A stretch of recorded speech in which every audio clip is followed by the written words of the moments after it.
बड़ भागी वो है गुर सेवा जन बंदगी सत्संगत बैराग, ये चारों जब ही मिले तब जानो बड़ भाग। आपको अपने भाग्य को बड़ा भाग्य बनाना है, भाग्य को सौभाग्य में बदलना है, भाग्य को अहोभाग्य में बदलना है, भाग्य को सद्भाग्य बनाना है, तो ये चार काम करना पड़ेगा। एक तो गुरु की सेवा, गुरु की भक्ति, गुरु का दर्शन, गुरु का सत्संग सुनना। दूसरा काम है जन बंदगी, जन कल्याण करना, सत्संग कराना, भक्ति फैलाना, दूसरों को भी सतमार्ग में जोड़ना, दूसरों को भी ज्ञान भक्ति सिखाना और दूसरों को भी इस मार्ग में लगा देना। तीसरी बात है गुरु सेवा जन बंदगी सत्संगत वैराग्य, और स्वयं सत्संग सुनना और दूसरों को भी सुनवाना, और वैराग्य, और मन में वैराग्य रहना चाहिए। ना तो अपनी पत्नी को धोखा दीजिए, ना अपने पति को धोखा दीजिए।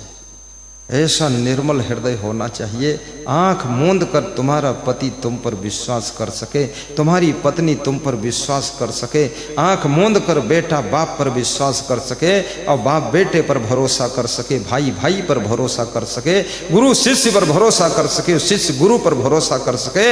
ऐसी जिंदगी, पारदर्शी जिंदगी होना चाहिए, तब समझ लो भाग्य उदय हो जाए। वैराग्य का मतलब होता है कि धन के बीच में रहो लेकिन धन के लोलुप न बनो। वैराग का मतलब है समाज में रहो लेकिन समाज में कहीं मोह ममता में फंसो मत। वैराग का मतलब होता है भीड़ में रहो लेकिन भीड़ के गेंद बनकर लुढ़को मत। वैराग का मतलब होता है गांव में रहो लेकिन गांव की बुराइयां तुम में न रहे, और समाज में रहो लेकिन समाज के अवगुण तुम्हारे भीतर न रहे। इसका नाम वैराग्य होता है। तरह तरह के विचित्र विचित्र लोग मिलते हैं, सब अच्छे लोग नहीं मिलते जीवन में।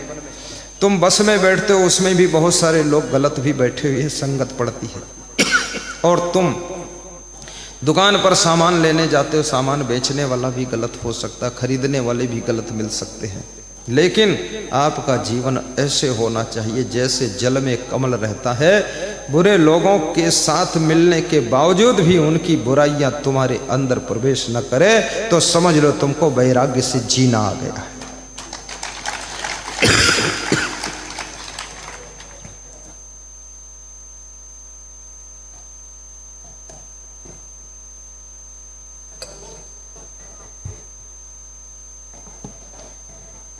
जिनके अंदर वैराग्य आ जाता है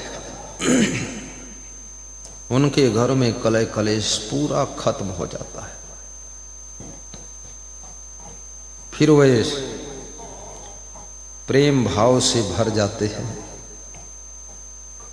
अंतर्मुख हो जाते हैं,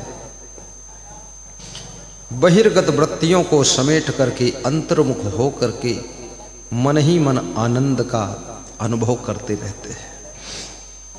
इसलिए आपने देखा होगा जितना खुश भक्त रहता है उतना खुश संसारी नहीं रहता है। अभी मैं यहां देख रहा था, हमारे पास में श्री हीरालाल साहू जी बोल रहे थे, तो गा रहे थे और कुछ सुना भी रहे थे बीच बीच। अच्छे वक्ता हैं वह, बुद्धिमान व्यक्ति हैं वह, क्योंकि छोटे छोटे उदाहरण भी देते हैं।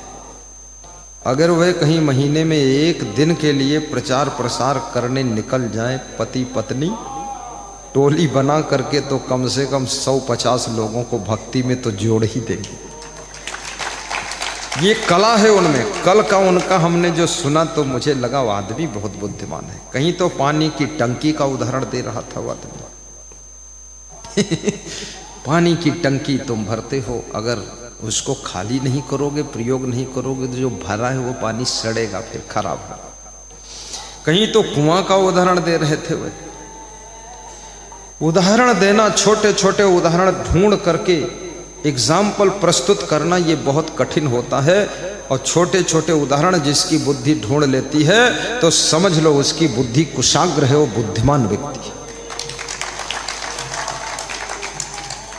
आज हमारे निवास में ईश्वर रावटे भी कल या आज बोल रहे थे, हैदराबाद वाले। उनकी वाणी भी सुनकर के मुझे लगा अंदर तो ज्ञान भरा है पर संकोच इतना है कि ताला खुल ही नहीं रहा। इसमें इतने भक्त भरे हैं, बैठे हैं, सबके अंदर ज्ञान बहुत है, लेकिन शर्म संकोच लगती है। मैं कहूँगा धीरे धीरे संकोच को छोड़िए और एक छोटा सा माइक खरीदिए, उसमें थोड़ा थोड़ा अपने घर में सुनाइए।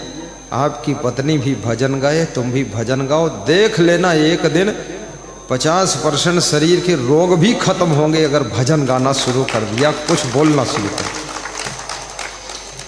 क्योंकि लोग भजन गाते हैं, किसी को आनंद आए ना आए सुनने वाले को, पर भजन वाले को आनंद आई जाता। भजन जो गाता वो बड़ा आनंदित होता, बड़ा खुश होता, बड़ा मगन होता। कोई 1 रुपया दे चाहे ना दे, जम के ढोल पीटता है और धम धम धम धम गाता रहता है। भजन गाने वाले आनंद में डूब जाते हैं।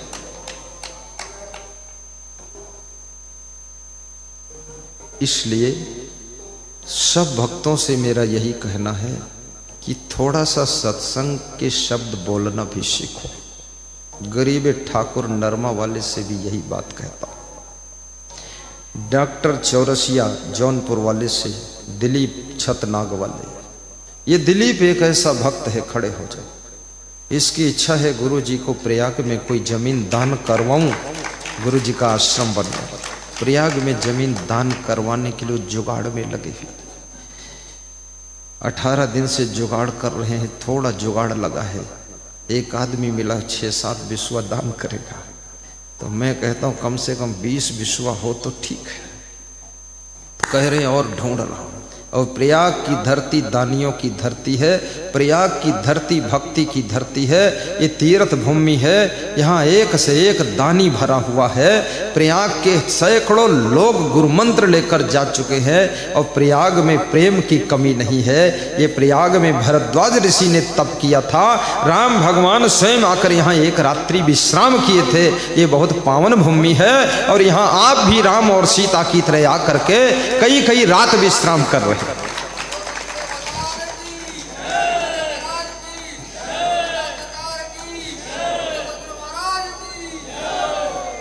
कितने लोगों का मन होता है कि जब तक गुरु जी रहें तब तक मैं भी कुंभ में रहूं।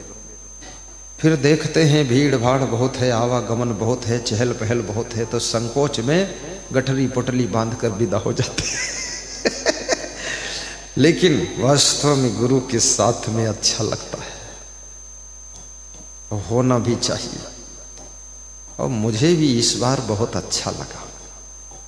पिछली बार भी अच्छा लगा था, लेकिन इस बार थोड़ा ज़्यादा अच्छा लगा, क्योंकि इस बार हम 1.5 साल पहले से इसकी तैयारी कर रहे थे, तो आर्थिक समस्या ज़्यादा नहीं आ रही है।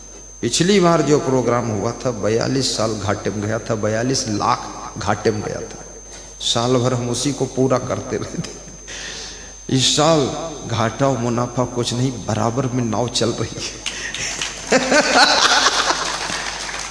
पहले से हम रेडी थे कि तैयारी करना है। बहुबंधन से बांधिया एक बिचारा जीव। बीड़ी का बंधन भी बहुत बड़ा बंधन है।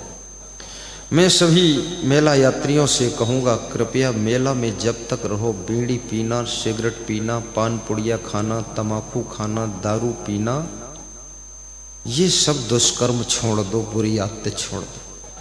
कम से कम कुंभ में आए हो 2-4 दिन छोड़ कर तो देखो। क्योंकि कई लोगों ने गांजा पीते हुए, बीड़ी पीते हुए, सिगरेट पीते हुए मंडपों में आग लगा दी है। कई मंडपों में आग लगी है और 2 बार आग लग चुकी है कुंभ में।